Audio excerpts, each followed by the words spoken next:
tonight in the NBA. Game 4, Thunder can close out the Lakers in LA, 10:30 Eastern, 7:30 local, 9:30 in OKC.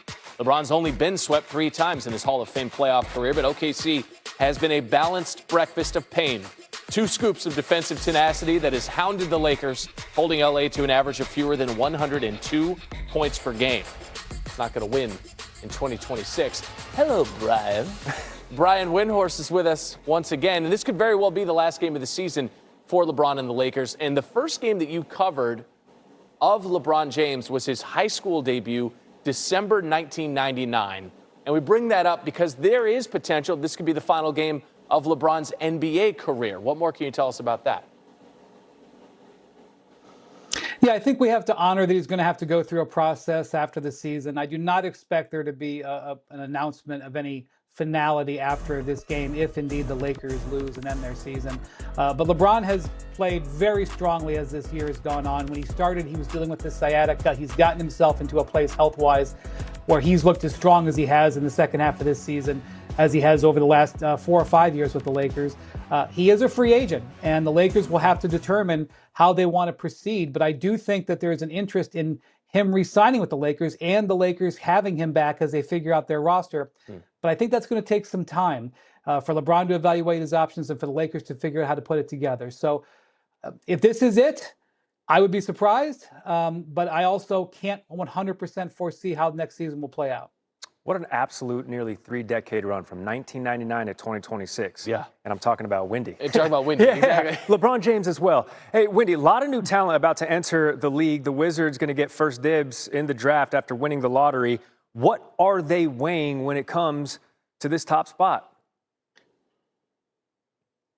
Well, speaking of feeling old, I met Darren Peterson yesterday, top 5 draft pick, and he told me he was born in 2007, 8 years after I saw LeBron play his first high school game. So I'm feeling great this morning, guys. I'm going to get some Just for Men a little later on. I was in the lottery room here in Chicago yesterday. The Wizards hit the absolute jackpot, getting the top pick in this draft. The Bansa makes sense for them because they already have a couple of guards, including Trey Johnson, who they drafted last year, Trey Young, who they traded for last season, Alex Sarr to be in the middle alongside Ann Edwards. The Bansa fits perfectly there. That said, Michael Winger, their team president, said they're going to go through their process as they evaluate their options at the top pick. I suppose in a draft this deep, it is possible they could trade back, and I'm sure those conversations will happen at some level, but I would expect them to keep the pick. And I would suspect that the Bansa, because of various factors, would be the leading candidate right now. Okay, so that's the good. The other side of that coin is a team that lost out big time yesterday. Wendy, who's that? Brutal situation for the Pacers. In the room, it came down to the final lottery ball about whether the Pacers were going to get the number 4 pick and keep their selection or have to send it to the Los Angeles Clippers. The Clippers and Pacers representatives were eyeing each other in the room sort of nervously. The last ball comes up. It went to the Chicago Bulls, which meant that the Clippers get that 5th pick. Kevin Pritchard, the Pacers president, was devastated. Now, he did the deal that led to the situation, trading for Ivica Zubac, and said they wanted a franchise center, but they gambled. It was a 50-50 coin flip. The Pacers gambled. They lost. Clippers now get the number 5 pick and a chance to draft a cornerstone player going forward. Yeah, that apology from Pritchard to the fans was noteworthy. I mean, he owned it. He stood out there and said, we're sorry for this situation playing out the way it did. You don't normally see that. That is Brian Windhorst. The NBA draft starts June 23rd on ABC and ESPN. Wendy, thank you.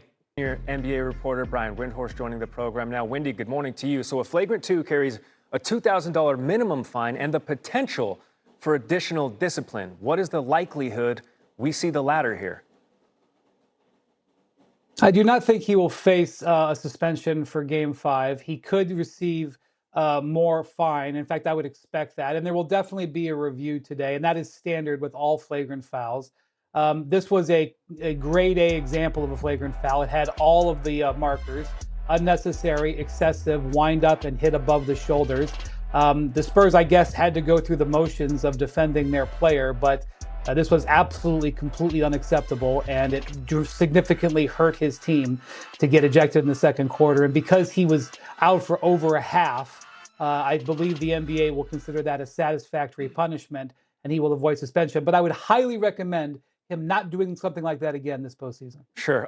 Had to leave the game with 4 points and 4 boards. This after a 39-point performance the game prior. There was the rest of the game left to be played. So, Wendy, stand by.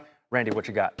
Yeah, we'll get to Brian in just a moment. We have Ant Edwards taking advantage of the fact that Wemby was off the floor, although Wemby's not picking him up from about 26 feet. That's a triple for Ant-Man. Playing on Mother's Day. More on that in just a moment from Edwards, who has another 3. So 16 points in the fourth quarter for Ant. Played all 12 minutes in the fourth. And he's talking to Mitch Johnson, who sounds a little bit like Doc Rivers at the mic. He does. Just a little bit. Dylan Harper Jr., meanwhile, the 4th rookie in Spurs history with multiple 20-point playoff games. San Antonio is up by 1. It's Nip Tuck, Rudy Gobert, 11 points, 13 rebounds. First double-double against the Spurs this season. Played 6 games against them so far. Reed, no. Edwards, 1 of his 6 rebounds and 2 of his 36 points attacking the rim. Said of Wemby being out, he's 8 feet tall. So, yeah, he's going to cover up the rim. A lot more open when he's not on the floor. Ayo Dosunmu made this thing unnecessarily interesting. It was a 5-point lead with about 25 seconds to go, and he turns it over. Dylan Harper with the steal hits Julian Champagny, who hits the free throws. Then Dosunmu gets it inbounds, and they are swarming him. 2 Spurs, 3 Spurs. He finally calls a timeout because he's got one. And Chris Finch is over there telling his guys, okay, protect the basketball.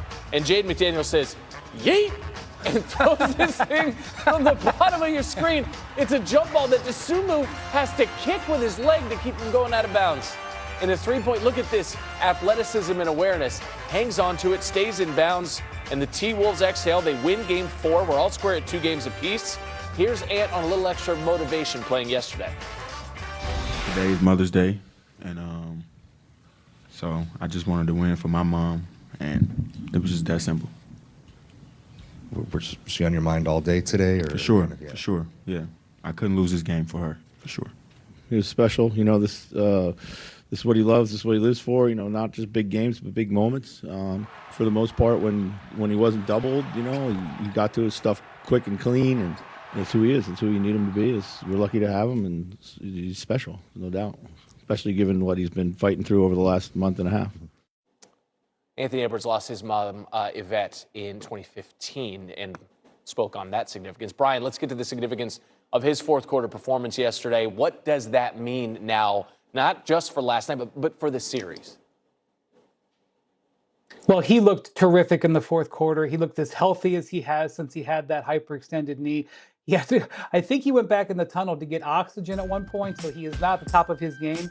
But Victor Wembanyama getting ejected from this game and opening the door for the Timberwolves to tie it has opened the door for Ant to get healthier. And I will just point out, when Ant is healthy, the Timberwolves are a completely different team. And this is a team that has had great success over the last 3 years on the road in the playoffs. Ant has put up multiple tremendous games. They obviously won game 1 of this series down in San Antonio. The door was cracked open with Wemby's ejection. Ant Edwards barged through it. We have a 3-game series, and I really honestly believe it's totally up in the air. Game 5 tomorrow.